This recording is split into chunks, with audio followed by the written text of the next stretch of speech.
తాకట్లో ఉన్న మీ బంగారాన్ని విడిపించి ఆ రోజు ఆన్లైన్ రేటుకి కొంటాం. Sharma gold company. నమస్తే, వెల్కమ్ టు సుమన్ టీవీ. బంగారం వెండి ధరలు అమాంతం పెరిగిపోతున్నాయి. ఒక్కసారి ఈరోజు ఏంటో పరిస్థితి ఒక్కసారి మీకు వివరించే ప్రయత్నం చేస్తా. 24 క్యారెట్ల బంగారం ధర 11,770 రూపాయలు పెరిగి 1,78,850గా ఉంది. అలాగే వెండి కూడా కేజీ వెండి 4 లక్షలు దాటిపోయింది. 4,25,000 ఉంది ప్రస్తుతం. ఈ బంగారం వెండి ధరలు అమాంతం పెరగటాన్ని ఏ విధంగా చూడాలి, భవిష్యత్తులో ఎలా ఉంటుంది పరిస్థితి, దీనికి కారణాలు ఏంటి, తర్వాత తగ్గే అవకాశం ఏమైనా ఉందా, వీటన్నిటి గురించి మనం డిస్కస్ చేసే ప్రయత్నం చేద్దాం. బిజినెస్ ఎక్స్పర్ట్ ప్రశాంత్ గారు మనకి లైవ్ కాల్లో జాయిన్ అయ్యారు. సార్తో మాట్లాడదాం. ప్రశాంత్ గారు నమస్తే సార్. నమస్తే అండి. ప్రశాంత్ గారు, ఆల్ టైమ్ హైకి చేరిపోతున్నాయి సార్ బంగారం వెండి ధరలు. గతంలో ఎప్పుడు లేనట్లుగా ఒక్క రోజులోనే 10,000, వెండి అయితే 25,000 ఇలా పోతుండడంతో సామాన్య మధ్యతరగతి ప్రజలైతే అసలు కళ్ళు బైర్లుగా మీరు చూస్తూ ఉన్నారు. ఏంటి ఈ పరిస్థితిని ఎలా అనాలిసిస్ చేస్తారు? డెఫినెట్లీ మనము చాలాసార్లు చర్చించుకున్నట్టు గత 2 సంవత్సరాలుగా వెండి బంగారు పరుగు పెడుతూనే ఉంది. 2025 సంవత్సరంలో దాదాపు 75% రిటర్న్స్ ఇచ్చిన గోల్డ్, అలాగే 150% రిటర్న్స్ ఇచ్చిన వెండి 2026 మొదలు పెట్టంగానే మొదటి మాసంలోనే దాదాపు గోల్డ్ ఏమో 40% వరకు పెరగడం, అరౌండ్ 30% టు 40%, గోల్డ్ ఏమో 100%, ఆల్మోస్ట్ 2,30,000తో మొదలై ఈరోజు 4,30,000 అంటే దాదాపు 100% ఒక నెలలో పెరగడం అనేది ఇది ఒక అబ్నార్మల్ గ్రోత్ అండి. ఇవి చాలా ఫ్యాక్టర్స్, కానీ ఇంత స్పెక్యులేషన్ అయితే ప్రపంచంలో ఏ అనలిస్ట్ కానీ ఏ సంస్థ కూడా ప్రెడిక్ట్ చేయలేదు. మీకు సాధారణంగా గోల్డ్ టార్గెట్ ప్రైస్ స్పెక్యులేషన్ కాదు, అంచనా వేసే సంస్థ గోల్డ్మెన్ సాక్స్ అని మీరు వినే ఉంటారు, ఒక ప్రముఖ అంతర్జాతీయ మార్కెట్ రీసెర్చ్ ఫర్మ్ అది. సో వాళ్ళు కూడా 4,800 నుంచి 4,900 డాలర్లు పర్ ఔన్స్ అండి. గోల్డ్ అంటే 28.5 గ్రామ్స్ ఒక ఔన్స్ ధర $4,800 చేరుకునే అవకాశం ఉంది. అది కూడా 2026 చివరికి. అది గోల్డ్ యొక్క అంచనా ఈ సంవత్సరానికి. అటువంటిది 30 రోజుల్లో $5,000 దాటిపోయింది గోల్డ్. వాళ్ళు కూడా సవరించుకున్నారు అంచనా. ఇంకా 5,200 అనుకుంటున్నారు. అది ఎంతకెళ్తుందో కూడా ఎవరు అంచనా వేసే పరిస్థితిలో లేవండి. ఇక సిల్వర్ గురించి నేను చెప్తాను. బట్ ప్రముఖంగా గోల్డ్ ఎందుకు పెరుగుతుంది అంటే మనం చాలా కారణాలు చెప్పుకున్నాము. బట్ అన్నిటికంటే ముఖ్యమైన కారణం అండి డాలరైజేషన్. అంటే ప్రపంచము డాలర్కి ప్రత్యామ్నాయంగా ఇంకొక కరెన్సీ వైపు చూస్తుంది. అంటే అది పౌండ్స్ పెరగచ్చు, ఎన్స్ కావచ్చు, ఇంకోటి కావచ్చు, కానీ అన్నిటికంటే డాలర్తో పోటీ పడుతూ అందరూ కూడా, తర్వాత రీటైలర్స్ అయితేనేమి, హోల్సేల్ ఇన్వెస్టర్స్ అయితేనేమి, ప్రభుత్వాలు కూడా డాలర్కి ప్రత్యామ్నాయంగా ఇంకొక కరెన్సీని తీసుకొస్తున్నారు. అందులో మెయిన్ గోల్డ్ స్థానం సంపాదించుకుందండి. అందుకే విరివిగా గోల్డ్ కొంటున్నారు, రీసైకిల్డ్ గోల్డ్ కొంటున్నారు, ఇంపోర్ట్ చేసుకుంటున్నారు. సో గోల్డ్ ధరలు అమాంతంగా పెరిగాయి. తర్వాత ఈ ప్రపంచ ఆర్థిక తర్వాత పొలిటికల్ పరిస్థితులు బాగాలేవండి. అంటే దేశాల మధ్య సంబంధాలు ఏవి కూడా బాగాలేవు. అంటే ప్రముఖంగా ఇప్పుడు మిడిల్ ఈస్ట్లో ఇరాన్లో ఉన్న సందిగ్ధం, అంటే అమెరికా యుద్ధ వాతావరణం తీసుకొస్తుందా, తీసుకొస్తే ప్రపంచం ఎలా రియాక్ట్ అవుతుంది, అప్పుడుండే పరిస్థితుల్లో మనకు ఈ కరెన్సీ అంతా అండర్ వాల్యూ అయిపోయి ఖచ్చితంగా మెటల్స్ అనేటివి ప్రిషియస్ స్టేజ్లోకి వస్తాయి అని ఒక నమ్మకము. అలాగే డాలర్ బలపడుతున్న సంకేతాలు ఏవీ లేవు. ఎందుకంటే 4వ త్రైమాసికం వస్తుంది, ఇక వడ్డీ రేట్లు తగ్గిస్తారని, డాలర్ ఆధారిత పెట్టుబడులు అన్నీ కూడా కొంచెం తక్కువ రిటర్న్స్ ఇస్తాయి. కాబట్టి ఆల్టర్నేట్ ఏంటంటూ ప్రపంచం మొత్తం కూడా పరుగులు పెడుతుంది ఈ మెటల్స్ వైపు. సో ఇవి ప్రముఖ కారణాలు. ఇంకా చాలా కారణాలు ఉన్నాయి. బట్ ప్రధానంగా బ్యాంకులు కొనడము, ఒక ఇన్వెస్టర్ డాలర్ మీద నమ్మకం సన్నగిలడం, ఇవి గోల్డ్ వైపు పరుగులు పెడుతున్నాయి. కానీ ఇంత అమాంతంగా ఎవరూ చెప్పలేరండి. అంటే ఏ అనలిస్ట్ కానీ ఏ సంస్థ కూడా ప్రెడిక్ట్ చేయలేదు. ఎందుకంటే గోల్డ్ ఎప్పుడు వొలటైల్ కాదంటే సడన్గా పెరిగి సడన్గా పడిపోయే సాధనం కాదు. మరి 70 ఏళ్ళు చరిత్ర చూస్తే గోల్డ్ ఎప్పుడు ఇలా సడన్గా పడిపోయేది. అంటే ఇక్కడ నుంచి కిందికి దిగే అవకాశం ఉండదు. పరిస్థితులు కొంత భిన్నంగా కనిపిస్తున్నాయి కదా సార్. ఇప్పుడు పెరగడం కూడా బాగా పెరుగుతుంది, తగ్గడం కొంచెం కొంచెం తగ్గినా సరే పెరిగే టైం వచ్చేసరికి బాగా పెరిగిపోతుంది. ఇదే అర్థం కావట్లేదు. డిమాండ్ అలా ఉందండి. ఇప్పుడు ఏదైనా వస్తువు డిమాండ్ ప్రకారంగా ప్రైస్ డిసైడ్ అవుతుంది. ఈ రోజు నేను 1 కిలో గోల్డ్ కొనాలని నేను అనుకున్నాను అనుకోండి, ప్రపంచం అంతా కూడా కొనాలి అనుకున్నప్పుడు డిమాండ్కి తగ్గ సప్లై లేనప్పుడు ఆటోమేటిక్గా దాని ప్రైస్ పెంచుతారు.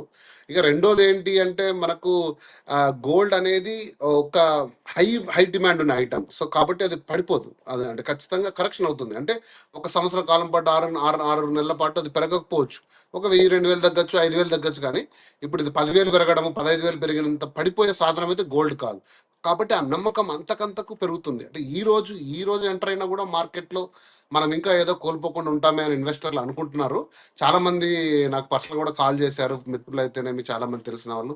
నేను ఎప్పుడు ఇచ్చే అడ్వైస్ ఒకటే, అది సిస్టమాటిక్‌గా మీరు కొనండి. లాంగ్ టర్మ్ హొరైజన్ 3 ఏళ్ళు మీరు దాన్ని హోల్డ్ చేసుకుంటారంటే కొనండి. ఈ నెలలో కొనుక్కొని వచ్చే నెలలో మళ్ళీ 2.5 లక్షలు అయితదేమో అమ్మేద్దాము. ఇలాంటి అంచనాలతో గోల్డ్‌తో ట్రేడింగ్ చేయొద్దండి. బహుశా మీకు ఇదంతా కొంచెం ఉత్తేజంగా ఉండొచ్చు. అంటే కొంచెం ఎక్సైటింగ్‌గా ఉండొచ్చు. అరే! దీన్ని క్యాష్ చేసుకోవాలి, 5 లక్షలు ఉన్నాయి. దీన్ని ఎట్లైనా 10 లక్షలు చేసుకుందామంటే ఇక మీరు ఇబ్బంది పడతారు. అది ప్రముఖంగా. సో, పడిపోయే సూచన అయితే లేదండి. ఈ వాతావరణ పరిస్థితులు మళ్ళీ స్టెబిలైజ్ కావచ్చు. ఒక్కసారిగా డాలర్ పై నమ్మకం రావచ్చు. గోల్డ్ డిమాండ్ కొంచెం తరగచ్చు. రేట్ అయితే పడిపోదు. 100% నేను చెప్పగలను. గోల్డ్ ఎందుకంటే దాని మార్కెట్ క్యాప్ చాలా పెద్దది గోల్డ్. బట్ సిల్వర్ గురించి వచ్చేటప్పుడు నేను లక్షల చెప్తాను. వరకు సిల్వర్ ఇస్ వెళ్తుంది వెరీ వోలటైల్. మెల్లమెల్లగా. ఇంకా వారం 10 రోజుల్లో 2 లక్షలు కూడా టచ్ కావచ్చు అని చెప్పి అంచనా వేస్తున్నారు. అంటే ఇది ఇట్లా 2 లక్షలు, 2 లక్షలు దాటి ఇట్లా వెళ్ళిపోద్దా? చాలామంది ఒక ఆలోచన కూడా చేస్తున్నారు. ఇది ఏదో ఒక రోజు కిందకి 1,00,000 వరకు పడిపోయే రోజులు కూడా వస్తాయి. అట్లా జరిగే స్కోప్ ఉందా సార్ అసలు? అస్సలు లేదండి. అది నేను చాలా సార్లు చెప్పాను. ఇంతకుముందు గూడా చాలామంది థంబ్‌నెయిల్స్ కోసం 60,000, 70,000 అని లాస్ట్ ఇయర్ గూడా చెప్పారు. ఎటువంటి ఆస్కారం లేదండి. 60, 70 వేలకు పడిపోయి ఆస్కారం లేదు. గోల్డ్ ఎప్పుడు గూడా డౌన్ కాదండి. 100% గోల్డ్ డౌన్ అయ్యే సాధనం కాదు. బట్ ఓవర్ ద పీరియడ్ సిల్వర్‌కి ఉందండి అవకాశం. సిల్వర్ అనేది మార్కెట్ క్యాప్ చిన్నది. అంటే ఇండస్ట్రియల్ నీడ్, ఇన్వెస్ట్‌మెంట్ పరంగా సిల్వర్‌ని హోల్డ్ చేసుకునేది ఇప్పుడే స్టార్ట్ చేశారు. అమెరికా క్రిటికల్ మినరల్‌గా ఐడెంటిఫై చేసిన తర్వాత లార్జ్ బార్స్‌లో కిలోల్లో కొని ఇన్‌స్టిట్యూషనల్ ఇన్వెస్టర్స్ కానీ, రిటైలర్స్ కానీ పెట్టుకుంటున్నారు. సార్ సిల్వర్ పరిస్థితి ఎలా ఉండబోతుంది సార్? నేను ఇందాక చెప్తున్నాను కదండీ! సిల్వర్ పెరుగుతున్న కారణాలైతే ఇండస్ట్రియల్ నీడ్స్ ప్లస్ ఇప్పుడు అమెరికా క్రిటికల్ మినరల్‌గా డిక్లేర్ చేయడంతో ఇన్వెస్టర్లు సిల్వర్ కూడా హోల్డ్ చేసుకోవడం స్టార్ట్ చేశారు. బట్ సిల్వర్ మార్కెట్ బంగారుతో పోలిస్తే చాలా తక్కువ అండి. చాలా చిన్నది. అంటే బంగారం ఒక 100% మార్కెట్ ఉందనుకోండి. సిల్వర్ మార్కెట్ ఒక 5%. అంటే ఎందుకంటే ప్రపంచవ్యాప్తంగా సిల్వర్ నిల్వలు పెట్టుకోరు ఎవరు. సో, చిన్న చిన్నగా రిటైలర్స్‌లో లేకపోతే చిన్న చిన్న ఇన్వెస్ట్‌మెంట్స్ ఉంటాయి గానీ టన్నుల కొద్దీ సిల్వర్ ఎవరు దాచుకోరు.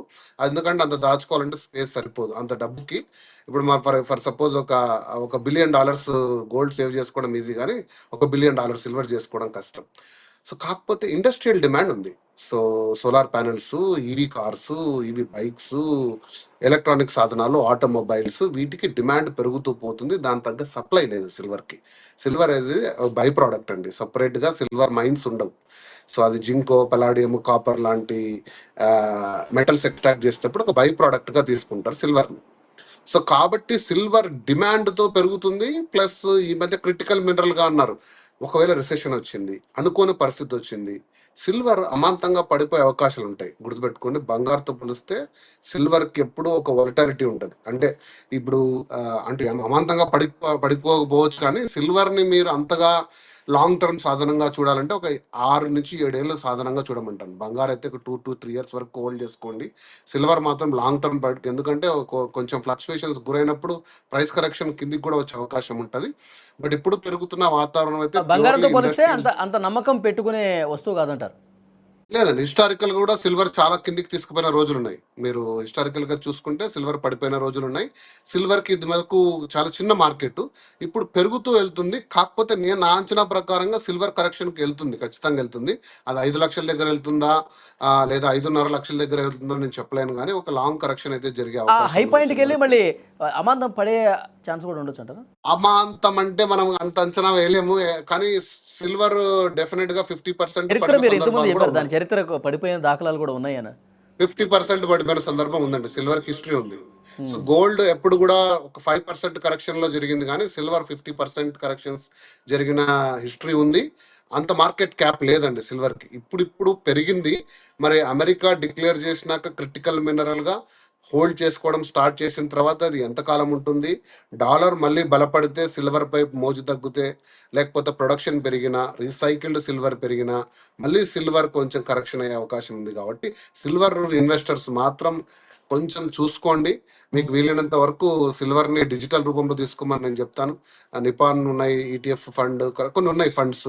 సింపుల్‌గా మీకు కావాల్సిన రీతిలో ఇన్వెస్ట్ చేసుకొని, మీ టార్గెట్ అంచనా వచ్చినప్పుడు హోల్డ్ చేసుకొని దాన్ని క్యాష్ చేసుకోండి. ఫిజికల్‌గా సిల్వర్ తెచ్చుకొని, హోల్డ్ చేసుకొని దాన్ని మళ్ళీ లెండింగ్ కూడా ఉంది, ఇప్పుడు ప్లెడ్జ్ చేసుకోవచ్చు, కానీ గోల్డ్ చేసినంత ఈజీగా సిల్వర్ని ప్లెడ్జ్ చేయవు. అంటే అన్ని బ్యాంక్స్ అంత ఈజీగా తీసుకోవు సిల్వర్ని. సో ఏ రకంగా చూసినా కూడా మీరు సిల్వర్ అనే దాని మీద కొంచెం జాగ్రత్త వహించండి అని చెప్తాను. ఇప్పుడు జరుగుతున్న కారణాలు వేరే, పెరుగుతున్న ప్రైస్కి, కానీ ఇన్వెస్టర్స్ మాత్రం కొంచెం జాగ్రత్త వహించండి. బంగారం వెండి ధరల్లో గతంలో కొన్ని సంవత్సరాలుగా ఒకసారి కంపేర్ చేస్తే ఈ స్థాయిలో పెరుగుదల అనేది ఉందా సార్? గతంలో కూడా 10,000 12,000 బంగారం కూడా ఇట్లా పెరిగిన పరిస్థితి ఉందా? బంగారు సిల్వర్ చరిత్రలో ఇంత కరెక్షన్, ఇంత స్టీప్ హైక్ ఎప్పుడు లేదండి. బంగారు మీరు చరిత్ర తీసుకొని గ్రాఫ్ తీసుకుంటే మీకు యాన్యువల్ రిటర్న్ స్థిరంగా 8 to 10% ఇస్తూ వచ్చింది. కొన్ని సందర్భాల్లో 15 to 20% వచ్చింది, కానీ 75% సిల్వరు, సరే బంగారు, 150% సిల్వర్. ఈ ఇయర్ ఎంత పోతుందో తెలియదండి. 87,000 సిల్వర్ 2025 జనవరి 1, 87,000 ఉన్న సిల్వర్ ఈరోజు 4,50,000 అంటే 500% రిటర్న్. ఇలాంటి అబ్నార్మల్ గ్రోత్ అనేది సిల్వర్ హిస్టరీలో లేదు. గోల్డ్ కూడా 75% పర్ ఇయర్ అనేది లేదండి హిస్టరీలో. సో చెప్పాను కదండి, ఒక ఆల్టర్నేట్ కరెన్సీ ఎమర్జ్ అయ్యే విధానంలో ఉంది అని ప్రపంచం మొత్తం కూడా. డాలర్కి బలంగా ఇంకొక కరెన్సీ ఉండాలి, అది ఈ ప్రిషియస్ మెటల్ అయితేనే బాగుంటుందనే ఒక నమ్మకం పెరిగింది ఒకసారిగా. సో అందువల్ల ఇదంతా జరుగుతుంది. సార్ ఫైనల్గా ఈరోజు బంగారం కొనాలి అనుకున్న వాళ్ళకు ఏం చెప్తారు? నేను మొదటి నుంచి చెప్తున్నానండి, బంగారు ఈరోజు కొంటున్నారంటే మీ ఉద్దేశం కనీసం ఒక 2 సంవత్సరాలన్నా కనీసం హోల్డ్ చేసుకునే విధానంతో కొనండి. మీకు ఏదో నెక్స్ట్ మంత్ 5 లక్షలు అవసరం ఉంది కదా అని ఈరోజు మీ దగ్గర ఉన్న 2.5 లక్షలు పెట్టి నెక్స్ట్ మంత్ క్యాష్ చేసుకోవాలని చేయొద్దండి. మెటల్ ఎప్పుడు నేను చెప్తానండి, metals are always your insurance, not your growth asset. అంటే మీరు కారుకి ఇంజన్ ఉందనుకోండి, అది నడిపిస్తుంటుంది ముందుకి. కారుకి ఇంజన్ లాంటివి ఇతర గ్రోత్ అసెట్స్ అన్ని కూడా, మీ మ్యూచువల్ ఫండ్స్, షేర్ మార్కెట్లు, ల్యాండ్ వాల్యూస్ ఇవన్నీ. కానీ బంగారం అనేది సీట్ బెల్ట్ లాంటిది, అది మిమ్మల్ని ప్రొటెక్షన్ కోసం వాడుకోవాలి మీరు ఇన్వెస్ట్మెంట్లో. ఇవి ఒక ఇన్సూరెన్స్ అసెట్స్, ఇవి మీకు ఎప్పుడో ఆపద వచ్చినప్పుడు వాడుకునే విధంగా ఇన్వెస్ట్ చేయండి అని నేను చెప్తాను. తర్వాత సిస్టమేటిక్గా ఇన్వెస్ట్ చేసుకోండి. ఒక 6 సార్లు ఎంటర్ కాండి 6 నెలల్లో. అది ఎంతైనా సరే, అది పెరిగినా తగ్గున్నా కూడా మీరు ఆ ఫ్లక్చుయేషన్స్ తీసుకుంటారు. 6 నెలల్లో మీకు కావాల్సిన మొత్తాన్ని ఇన్వెస్ట్ చేసుకోండి, స్థిరంగా పెట్టుకోండి, రిటర్న్ తీసుకోండి. నేను ఎప్పుడు ఇచ్చే సలహా ఇదే. వీలైనంత వరకు ఫిజికల్ గోల్డ్ కాకుండా ఈటీఎఫ్స్లో తీసుకోండి అని చెప్తాను. ఓకే, అంటే భారీ లాభాలు ఎక్స్పెక్ట్ చేసో లేకపోతే మన ఆస్తులు పెంచుకోవడం కోసం మాత్రం దీన్ని అట్లా చూడద్దంటారు, అంతేగా? అంతే, మీరు ఒక నెల 2 నెలల రేట్లు చూసి మీరు ఒక్కసారిగా ఉత్తేజం అయిపోయి మీ దగ్గర ఉన్న డబ్బంతా అప్పు తీసుకొచ్చి పెట్టిన వాళ్ళు చాలా మంది ఉన్నారండి. వాస్తవంగా కొద్దిమంది బెనిఫిట్ అయిన పరిస్థితులు ఉన్నాయి, కొద్దిమంది లాస్ అయిన పరిస్థితులు ఉన్నాయి. మెటల్స్తో అప్పుడు ఎలా ట్రేడ్ చేయకూడదండి. షేర్ మార్కెట్ అనుభవం ఉన్న వాళ్ళు మెటల్స్ మీద కూడా అలానే కొనేసి చేద్దాం అనుకుంటారు, కానీ అది ఒక డిఫరెంట్ టైప్ ఆఫ్ ట్రేడింగ్ అండి మెటల్స్. కాబట్టి మీరు కొంచెం జాగ్రత్త వహించండి. చాలా బాగా చెప్పారు sir. Thank you very much Prashant గారు.